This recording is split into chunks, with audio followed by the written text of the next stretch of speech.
Hi, Mona. I'm having trouble with the car now. Now that I'm in the car, the Bluetooth wants to mess up with the camera, so we'll see how long this lasts. I might need to walk outside too. It's always something. Good morning, everyone. If you're joining me live, please say hello. Let me know what you're crafting on. If you're watching the recorded version later today, please also feel welcome to say hello. I know I'm late this morning. I have been helping a friend get their child off to a class, one of Marlon's fellow tennis players who's visiting from another country, and so it's just been a hectic morning, and I've been in traffic for an hour. Good morning, Cynthia. Thanks for joining me live. So we'll see if anybody can join us. I think you all know I do the best I can to be live and prompt and on time, but as a single mom, entrepreneur, and all the other jazz that goes along with everyday life, like everyone else, things come up. Hi Jane, hi Connie, hi Donna, thanks for joining me live. Hi Lily and Elena. Don't know if you all are aware, we have a couple of tropical storms headed this way also. So we had a storm last night, and we have another storm coming later today, I believe, and just so much going on. So Marlon's sick. Had to take this other kid to a class this morning, 2 storms, plus everything else in real life, in just everyday life. So sorry about the confusion this morning, but I do my best to show up as often as I can, which actually is bringing me to a point that something that's driving me crazy lately. Well, thanks, Judy, and thanks everybody for worrying about me. I do my best to stay in good communication with everybody. I considered canceling this morning like I did yesterday when things came up, and decided to really try to still do the broadcast this morning, which brings me to something that's been bothering me for a while, and that is the name of our podcast. When I first named Yarn on the Beach podcast, originally I was thinking about calling it Yarn in the Wild instead of Yarn on the Beach. Hola from Mexico, thanks for joining us live this morning.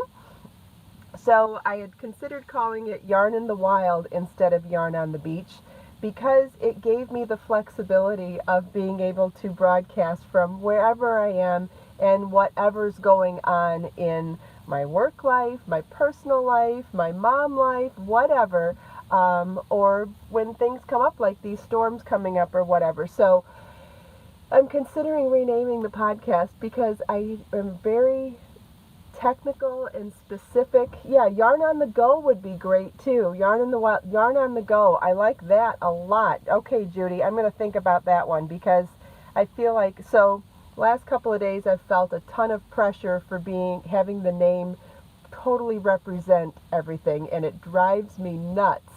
Hi Ann, I'm in Fort Myers this morning too. Hi Lisa, hi Lily. So I feel like in order to best represent my life and to keep things, and to not feel so much pressure when I can't be on the beach at the same time every day, I need to come up with a better name for it so that I don't have so much pressure on myself.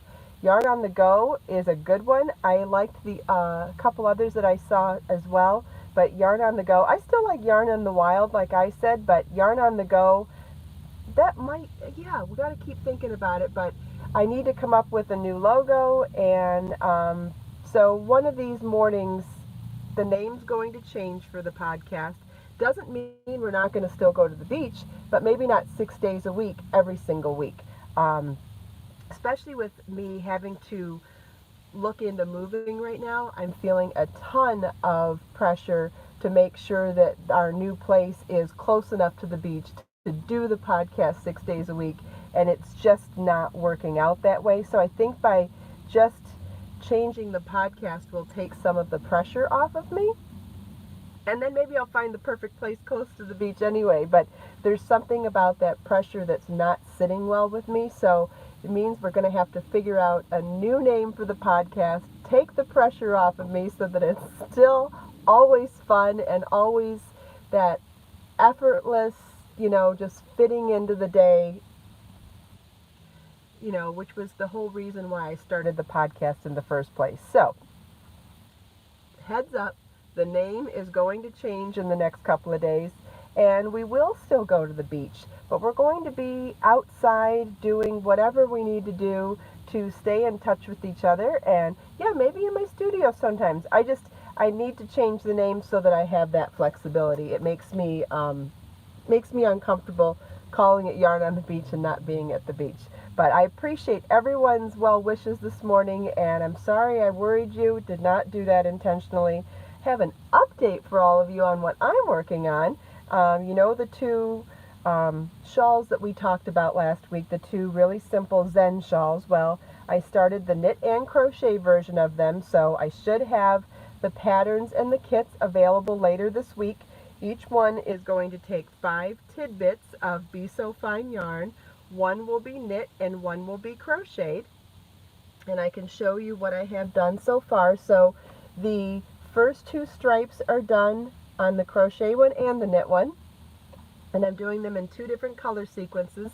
So really interesting thing to tell you about the crochet one. And originally I was going to do all double crochet or all half double crochet or all single crochet.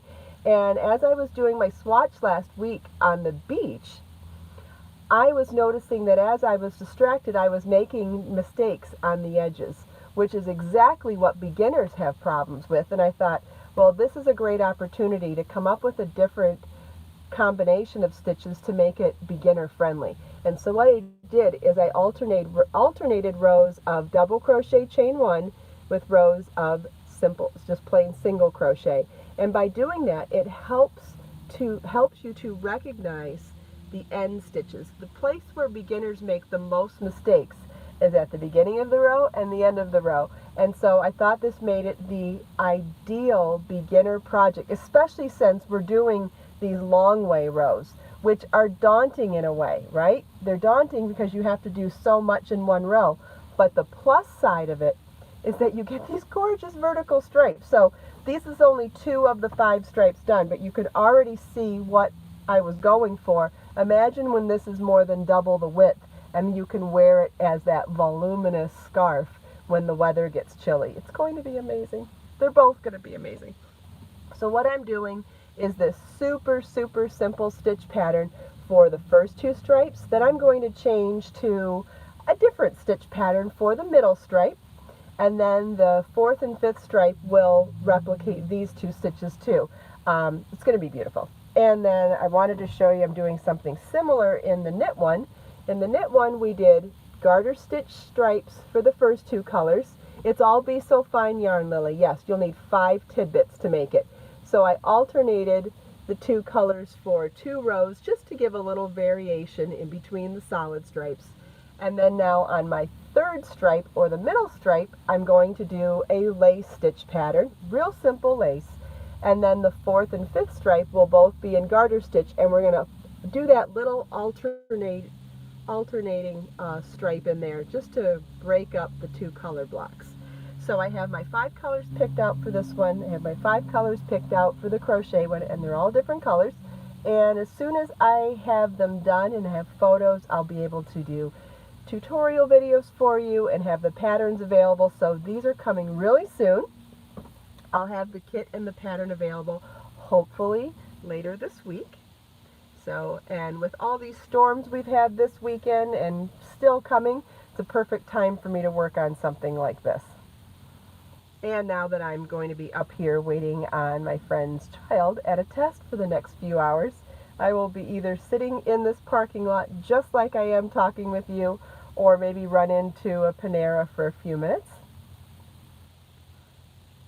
But lots of easy knitting and crochet to do that doesn't require a whole lot of counting, a whole lot of thinking, so something to pass the time nicely.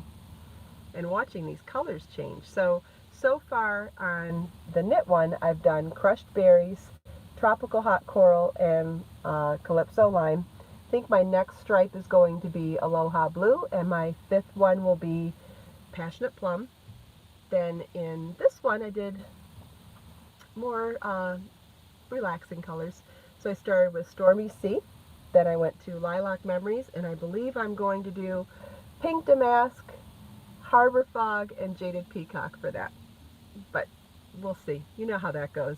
Yeah, depends on where the inspiration strikes when it's actually time for those colors. But I think they're both going to be really beautiful color sequences, and I believe, and totally different too. So on any given day, I could be in the mood for this carnival rainbow bright stripes, or I could be in the mood for the relaxing soothing colors. And crochet is too tight. You know, one thing you could do to alleviate that, Anne, is keep moving up in your crochet hook.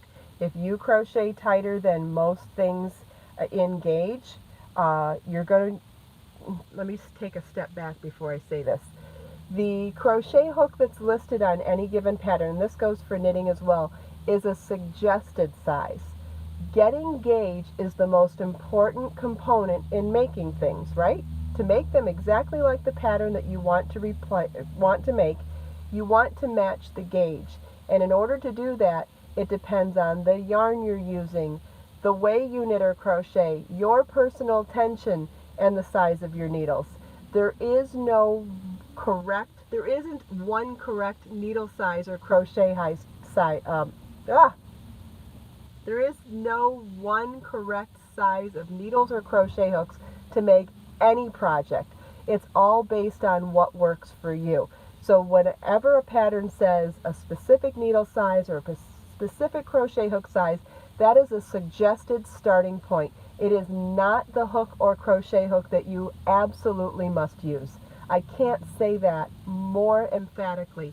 There is, if you know you knit or crochet tightly, you absolutely do not need to use the size hook or needles that is suggested in the pattern. It is not an absolute, it is just a suggestion. And I know we haven't really talked about that too much here before, but I cannot emphasize it enough.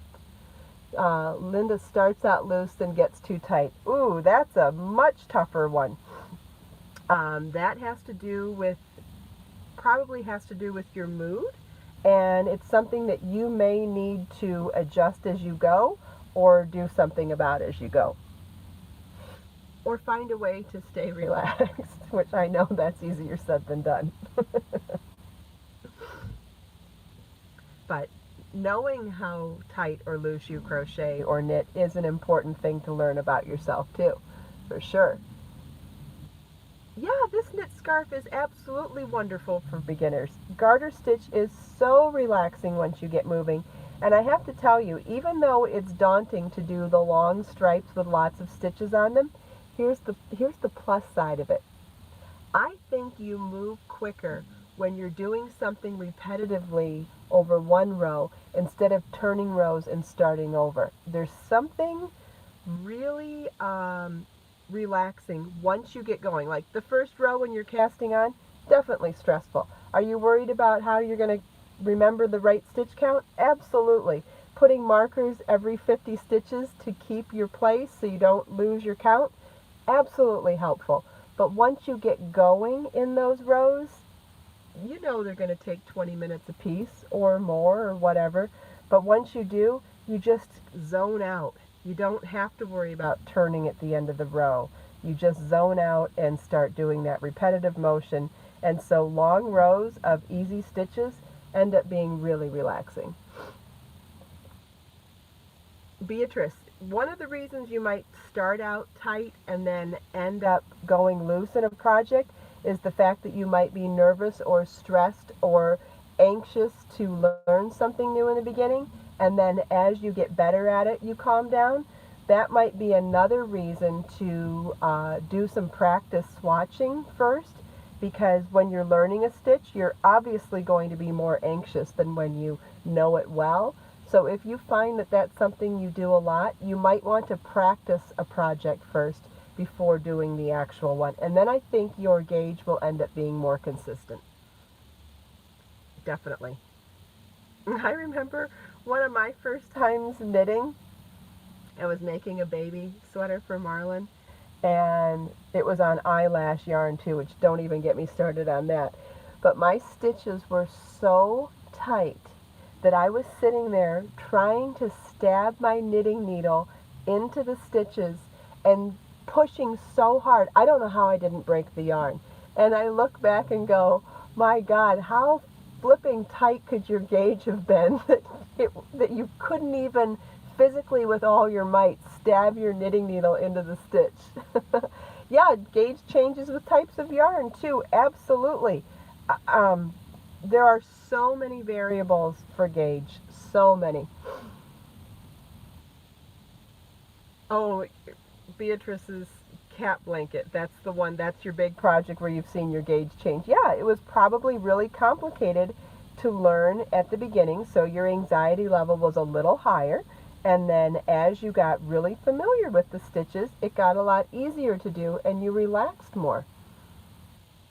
Yeah, Grace, if your gauge changes every time you pick up a project, you're probably in a different mood every time you pick up the project too. There's a lot to be said about the correlation between your mood, your stress level, and your gauge. No, most definitely. Thanks, Beatrice. I'm glad you agree. And I'm not saying I have the solution to that stuff every time, but just being aware that your mood can affect it helps you so much in figuring out how to adjust for that. And the best way to practice, I'm not quite sure I get that, Lily. I think we definitely practice. Yeah, how you feel, your pain level, your stress level, all of it, Jane. Yes, absolutely. Absolutely. Maybe Lily said practice on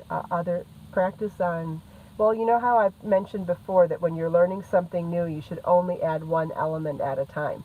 So let's say you're new to a certain stitch pattern and new to the weight of yarn that it calls for, especially when you're wanting to learn. Oh my gosh, yes, Grace, there's a psychological component to fiber arts. There's a psychological component to everything that we do. Shoot, what was I saying? So when you're learning something new, there's so many components involved, right? If you're learning a new stitch, learning a new set of needles or a new set of crochet hooks, and a new fiber of yarn, and a new weight of yarn. And so one of the things that it does come with its own challenges is learning how to knit or crochet with finer yarn, which if you've used it before, you know there are so many benefits to making beautiful garments with fine weight yarn. But if you're used to using really thick yarn, it has its own learning curve. And so one of the things that I suggest is when you're learning a new pattern and learning a new weight of yarn, do some practicing on a yarn that you're familiar with. So let's say you've only used worsted weight yarn and chunky yarn your whole life, but you want to make something like this vest in a fingering weight yarn. I would practice the stitches on the heavier yarn first so that at least you're learning the pattern and learning the stitches first. And then when that component isn't brand new, then you can apply it to the thinner yarn and there won't be so many things that you have to learn at the same time. Lisa, I couldn't catch all that. I think you said you changed needle size on a project to adjust for gauge, and that's absolutely what you should do. Absolutely. Never take the needle size that's given in any pattern. I don't care if it's my pattern or any pattern anywhere. It's not a size set in stone. It is simply a suggestion because your personal tension and the yarn and the needles and everything else you do is based on your personal experience, not the person that made the original project.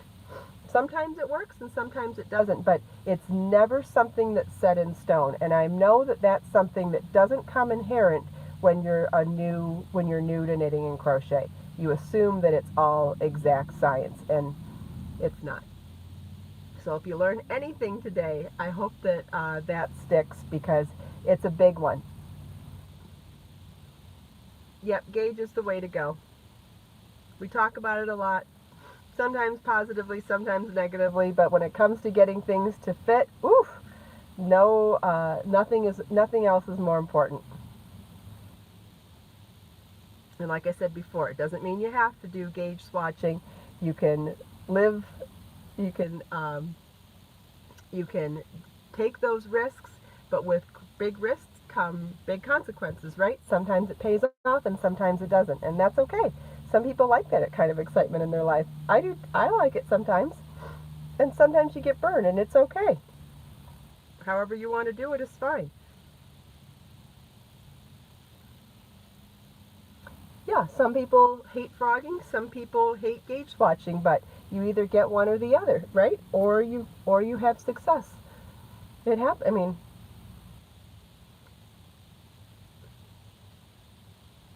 ooh, I've almost finished a row.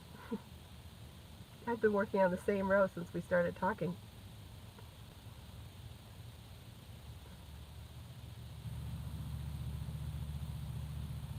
Okay, Lisa would rather do a gauge swatch than than frog. Oh, Shirley, that's wonderful. The Magatama's scarf is so pretty. For those of you who haven't done my Magatama's scarf yet, Magatama beads are these beautiful little beads that have a slight teardrop shape to them, and I sell them in a crystal AB finish. They look like tiny little bubbles, and so when you add them to your yarn, they give the most delicate little sparkle to the scarf, and they look like little bubbles on there. It's so cute. Oh, Debbie's working on the glass candle bowl covers. I love those. I have given those as gifts so many times, and I use mine all the time still. That's wonderful. Judy's made a couple of those scarves. That's awesome. I'm going to start selling the beads a la carte in my website. I've started selling the little yarn ball beads from the necklace scarf. You can find those on my website now, and pretty soon I'll be selling the Magatama beads individually too, because I know people would like to do more beading on other projects besides those two specific patterns. And I totally understand. I've got more beads coming also, but we'll start with those two. And then probably see if anybody wants the Magatama beads in other colors.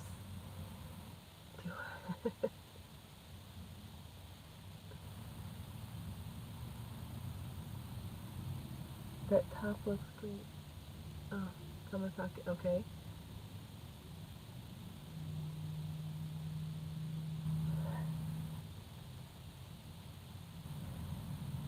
I think there's a side conversation going on.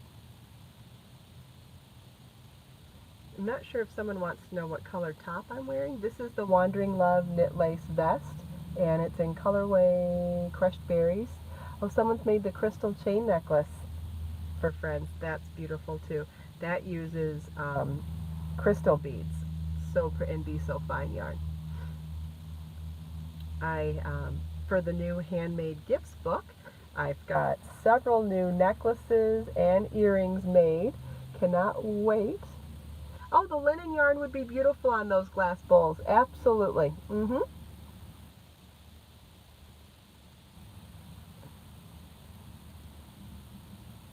I've got some new earrings done, and I've got some new necklaces done.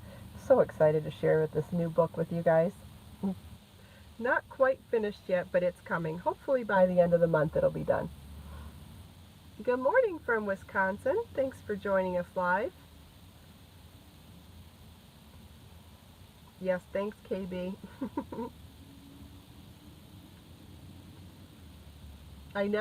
Just so you know, KB, I never did get around to getting a moderator for Saturday, and we actually had no problem, so we lucked out. Because I know you actually do quite a bit of work here every morning. KB's our moderator, and seems like she does more work as time goes on. It seems like she gets busier with moderating, so thank you so much.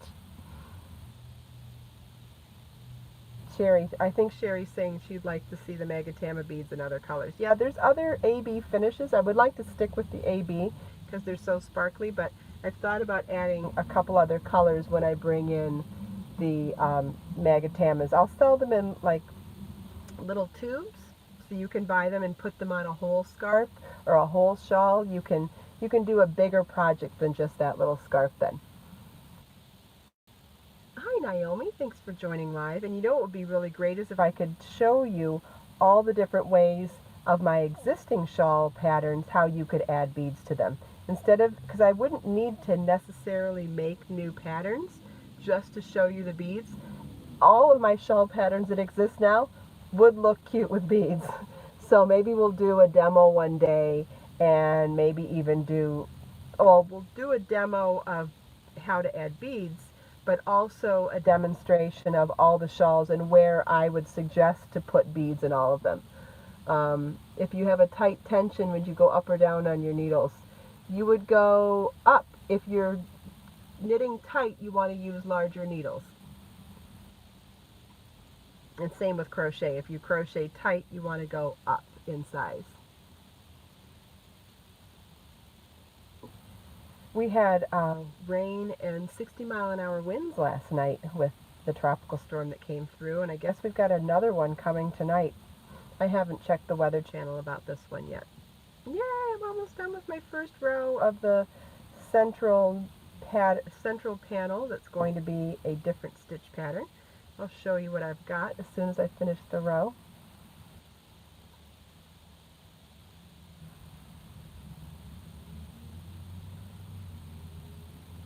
Okay, so just a recap about the name of the podcast. We most likely will be changing the name of Yarn on the Beach soon. But if you're already subscribed to my YouTube channel, it won't change anything for you. You will still get notifications, and however you get notifications, it won't be any change for you. So just beware that it may come as a different name sometime. I'm going to try to keep it at the same time because I think that works for me right now, but if it needs to change time too, it may need to change time, so we'll figure it out as we go. But here's my lace panel started, and this is going to be a lace panel where you don't alternate the lace row with plain knitting rows. We're going to do lace on every row. So we did super simple garter stitch for the first 2 stripes, lace on every row for the middle section, and then we'll do 2 simple stripes for the end. I'll have this pattern and this pattern up on my website later this week, and I'll have the yarn kits for both of them. In the meantime, just so you know, we'll be using 5 tidbits of Be So Fine yarn for each one.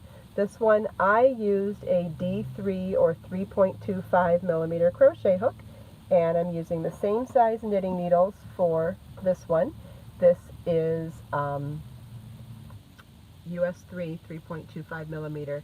Yes, picking colors is the hardest part of these projects.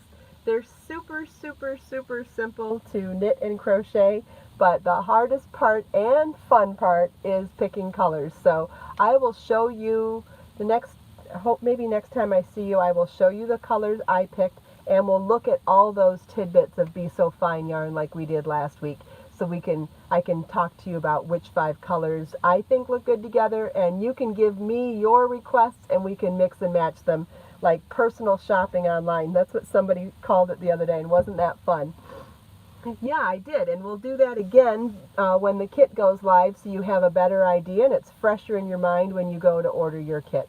But we are almost out of time, so I just want to thank everybody so much for your patience and understanding with when things came up and I can't be at the beach today, and we will maybe be back to the beach tomorrow or maybe not. We'll see what life throws at me tomorrow and see how long the storm lasts, because we do have a tropical storm headed this way today. It'll be here tonight, and I have no idea what that will mean for tomorrow, or if it's going to ramp up and be a bigger storm by the time it gets here. You know, I'm right on the edge of the water, so if a storm's approaching, it's on the water approaching. So I'm not caught up on the news yet.